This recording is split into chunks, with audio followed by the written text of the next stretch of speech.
the War Memorial here in downtown Cleveland. Um, this memorial encompasses all the wars to end all wars. And it's kind of interesting. You have a number of figures here at the base of this sculpture here, which I think are pretty interesting. They're all sort of reclining and relaxing and, you know, kind of taking it easy.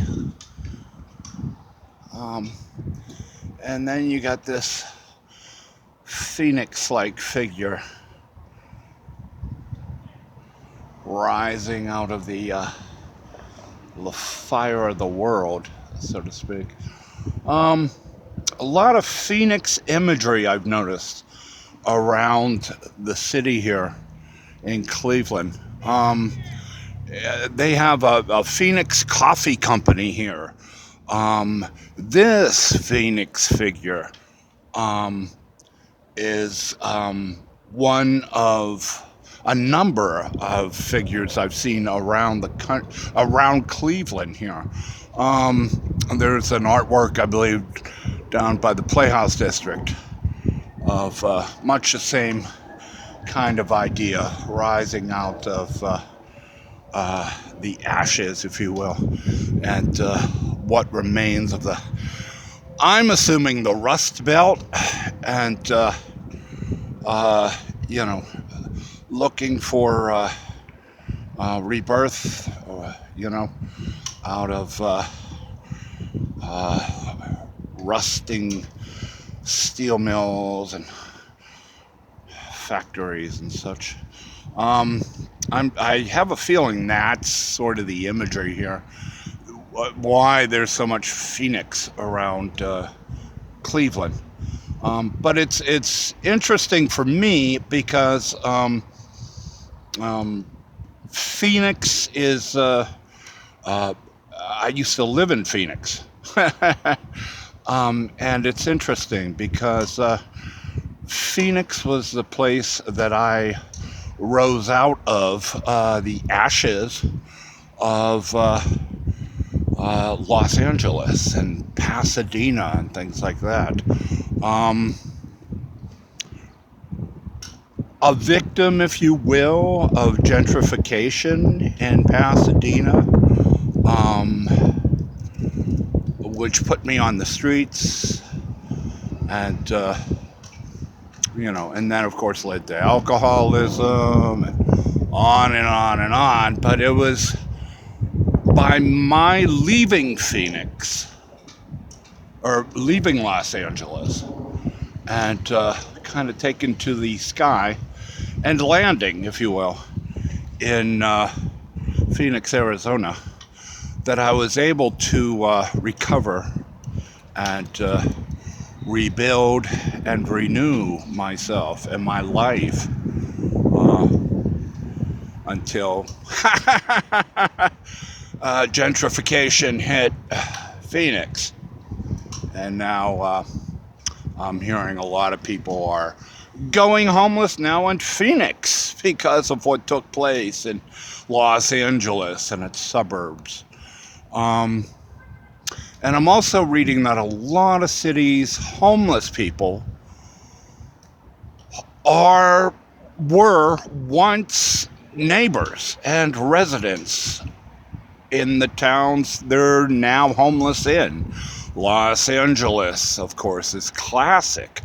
Boston, I read the other day, where you have people being thrown out of apartments and houses and homes because of gentrification and increasing rents and stuff like that.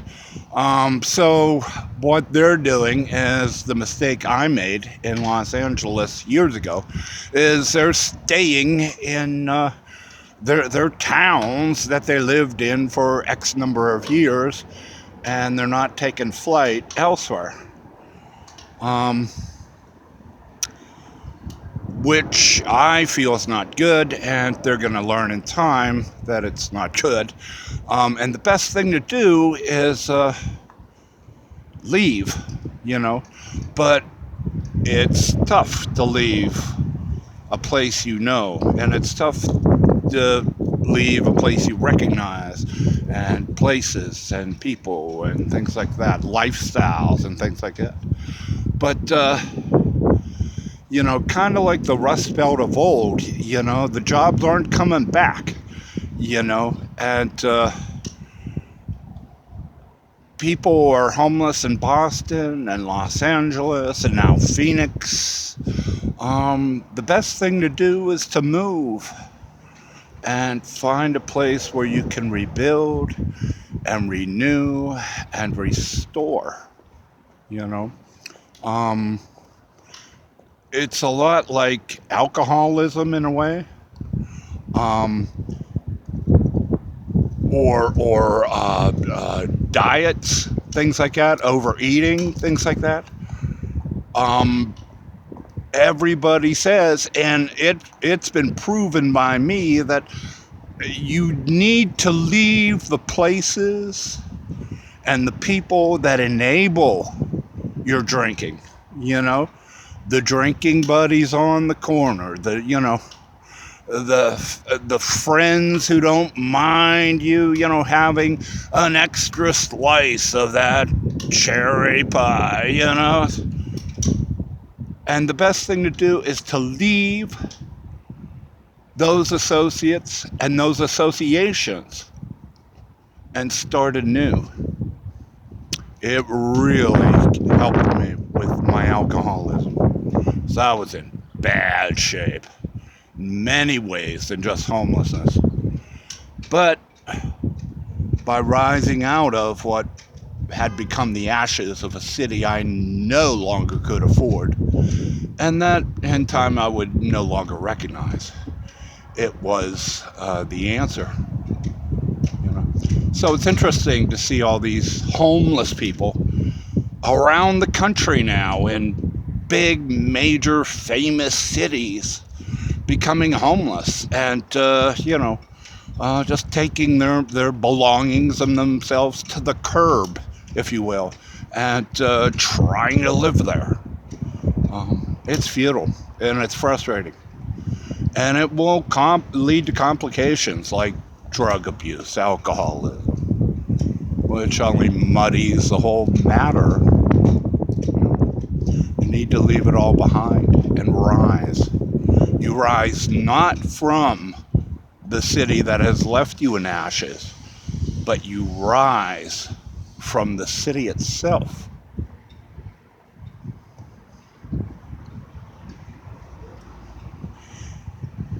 It's dawn here, Cleveland.